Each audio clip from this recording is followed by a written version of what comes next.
Hey everyone, it's Susie from Underground Orchid. It's spring, almost summer, and everything's blooming. Romy was telling me the other day about this recipe that her grandma used to make from elderflower. It smells amazing. Anyways, as we face in creative challenges almost every day, I was thinking, let's do some creative cooking. So today, you're going to cook with elderflower. So let's make a few recipes and let's see if it's gonna be really good or if it's gonna be dog food. Anyways, let's get creative. Alright, let's start with the classic, the elderflower lemonade. Alright, we need a jug or jar, or in my cases you see it's a vase.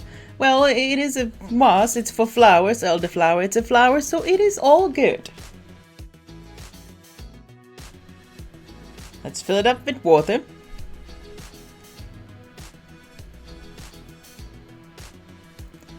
Let's cut up some lemons and make sure the lemons are properly washed. You can use slices of lemons or you can just use a juice, depending what you like. It looks better with those slices. Oh my god, it's so close. I'm gonna cut my fingers. Oh no, it's alright, I'll survive. Whew. Alright, let's add some sugar. You can use a white sugar, you can use a brown sugar, you can use a honey, you can use a agave syrup, or you can use any kind of a sweetener. Make sure you stir it properly, because next time you will be stirring it with the flowers and lemons in it. Brilliant. Okay, let's put the flowers in. Spread them there evenly, not that it really matters, but let's add the lemons.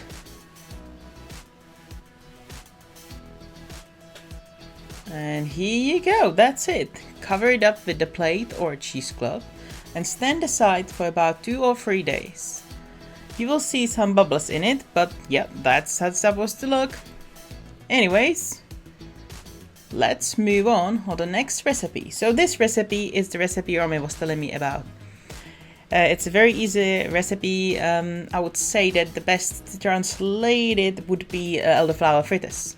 So let's take some flour and I'm adding some plant-based milk, but you can use milk and eggs. Mix it up properly. And then we can add some seasoning. I'm gonna use just the salt and pepper because I think that any other flavors would actually clash with the elderflower flavor and fragrance. But technically you could try use some herbs. Stir it up again. And that's it. Let's move on to the frying. Alright, I was so smart that I decided to use the phone, holding it with my hand, and I hold it the other way than I was supposed to. So, here we are. Okay, let's add some oil to your frying pan. You can use any kind of oil you would like to. I'm using a vegetable oil because that's all we have. Also, I think it would be better to use oil that doesn't have any other extra flavoring. So yep, that's how you do it. You just dip it in, and yes, you leave the stick out of there, which is actually super useful because you can just handle the whole elderflower with the stick. I'm not using enough oil, so I will have to flip it. But if you have frying pan with a load of oil, you basically just dip it in, put it down there, and you don't need to do anything. So also it looks really funny and I love it. See these little pieces around it. It's amazing. It's actually just little tiny flowers, and it's like little tiny fried flowers. It's amazing. And this is the finished product. I fancified it a little bit so it doesn't look so basic, but let's see what Romy is gonna think. Anyway, let's move on to the next recipe.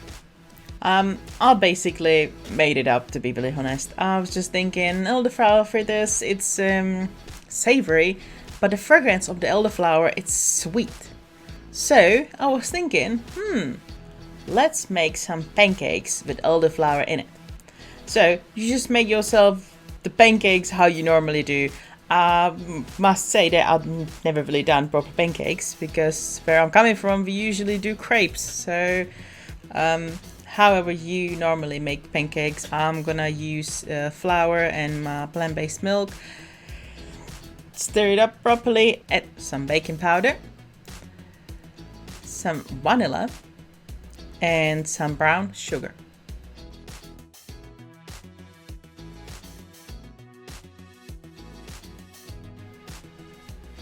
Alright, when it's all nice and mixed up, then you're gonna add the elderflower. So here I was trying to get as much as flowers without the stalks, so no sticks and stuff in. Alright, let's put all the flowers in. And let's move on to frying again. And here we are. Yeah, again, the phone, the wrong way. I know. Maybe next time I will learn. Let's add some oil into your frying pan. And, ooh, I can see myself in the dirty stove. Brilliant. Alright, let's add the pancake batter in it. And I mean, you know what to do, so let's move on to the pancakes. Hey, there they are. Well, it looks alright. I mean, it has the flowers in it, so needs to be a little bit prettified. Alright, I lost the footage of when I was doing the sauce. So basically made a sauce with elderflowers and peaches, which I had left, and some sugar and lemon.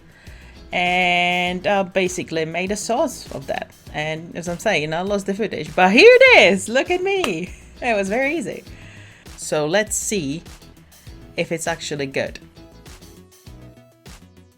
Alright, we've done all the cooking. It was great and super fun, but I lost the footage of the taste test. So unfortunately I don't have it, but I have the sound from that. So let's listen to that. Romy, are you ready? Yes, I'm ready. Are you sure? Maybe. So first, I'll make the recipe which your grandma used to make. Okay. Thank you. There you go.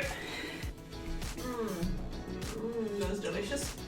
Does it taste the same? Absolutely the same like from my grandma. Really? I love it. Damn.